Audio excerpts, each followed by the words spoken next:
जय श्री श्याम। आज हम जानेंगे दीपावली के 5 दिवसीय महापर्व के बारे में। हिंदुओं के प्रमुख त्योहार दीपावली का उत्सव 5 दिनों तक चलता है। ये उत्सव धनतेरस से शुरू होकर नरक चतुर्दशी, मुख्य पर्व दीपावली, गोवर्धन पूजा से होते हुए भाई दूज पर समाप्त होता है। पहले दिन को धनतेरस कहते हैं। दीपावली महोत्सव की शुरुआत धनतेरस से होती है। इसे धन त्रयोदशी भी कहते हैं। धनतेरस के दिन मृत्यु के देवता यमराज, धन के देवता कुबेर और आयुर्वेदाचार्य धन्वंतरि की पूजा का महत्व है। इसी दिन समुद्र मंथन में भगवान धन्वंतरि अमृत कलश के साथ प्रकट हुए थे और उनके साथ आभूषण व बहुमूल्य रत्न भी समुद्र मंथन से प्राप्त हुए थे। तभी से इस दिन का नाम धनतेरस पड़ा और इस दिन बर्तन, धातु व आभूषण खरीदने की परंपरा शुरू हुई। दूसरे दिन को नरक चतुर्दशी, रूप चौदस और काली चौदस कहते हैं। इस दिन नरकासुर का वध करके भगवान श्री कृष्ण ने 16,100 कन्याओं को नरकासुर के बंदी गृह से मुक्त कर उन्हें सम्मान प्रदान किया था। इस उपलक्ष्य में दियों की बारात सजाई जाती है। इस दिन को लेकर मान्यता है कि इस दिन सूर्योदय से पूर्व उपटन एवं स्नान करने से समस्त पाप समाप्त हो जाते हैं और पुण्य की प्राप्ति होती है। वही इस दिन से एक और मान्यता जुड़ी हुई है। इसके अनुसार इस दिन उपटन करने से रूप व सौंदर्य में वृद्धि होती है। तीसरे दिन को दीपावली कहते हैं। यही मुख्य पर्व होता है। दीपावली का पर्व विशेष रूप से माँ लक्ष्मी के पूजन का पर्व होता है।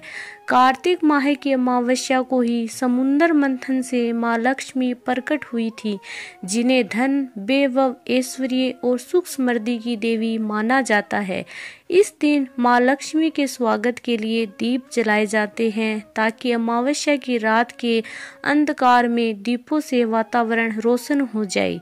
एक और मान्यता के अनुसार इस दिन भगवान श्री रामचंद्र जी, माता सीता और भाई लक्ष्मण के साथ 14 वर्षों का वनवास समाप्त कर घर लौटे थे।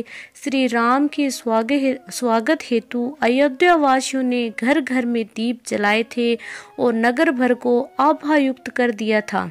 तभी से दीपावली के दिन दीप जलाने की परंपरा है। 5 दिवसीय इस पर्व का प्रमुख दिन लक्ष्मी पूजन अथवा दीपावली होता है।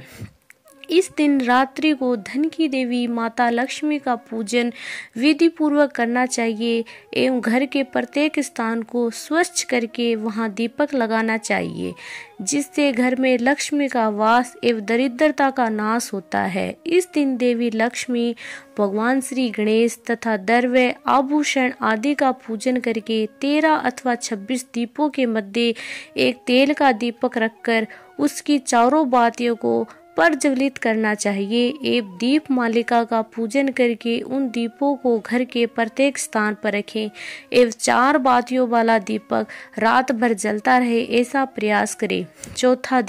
चौथे दिन अन्नकूट या गोवर्धन पूजा होती है। कार्तिक शुक्ल प्रतिपदा को गोवर्धन पूजा एवं अन्नकूट उत्सव मनाया जाता है। इसे पड़वा या प्रतिपदा भी कहते हैं। खासकर इस दिन घर के पालतू बैल, गाय, बकरी आदि को अच्छे से स्नान कराकर उन्हें सजाया जाता है।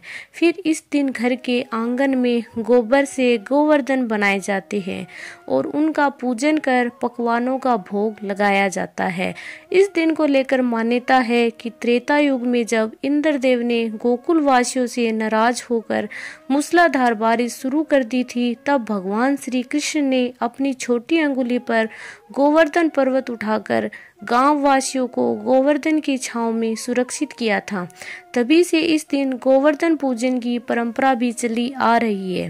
5वां दिन, इस दिन को भाई दूज और यम द्वितीया कहते हैं। भाई दूज 5 दिवसीय दीपावली महापर्व का अंतिम दिन होता है। भाई दूज का पर्व भाई बहन के रिश्ते को प्रगाढ़ बनाने और भाई की लंबी उम्र के लिए मनाया जाता है। रक्षाबंधन के दिन भाई अपनी बहन को अपने घर बुलाता है, जबकि भाई दूज पर बहन अपने भाई को अपने घर बुलाकर उसे तिलक कर भोजन कराती है और उसकी लंबी आयु की कामना करती है। इस दिन को मान्यता है कि यमराज अपनी बहन यमुना जी से मिलने के लिए उनके घर आए थे और यमुना जी ने उन्हें प्रेम पूर्वक भोजन कराया एवं ये वचन लिया कि इस दिन हर साल से वह अपनी बहन के घर भोजन के लिए पधारेंगे। साथ ही जो बहन इस दिन अपने भाई को आमंत्रित कर तिलक करके भोजन कराएगी, उसके भाई की उम्र लंबी होगी। तभी से भाई दूज पर यह परंपरा बनी आई है। बोलो श्री गणेश और माँ लक्ष्मी की जय हो।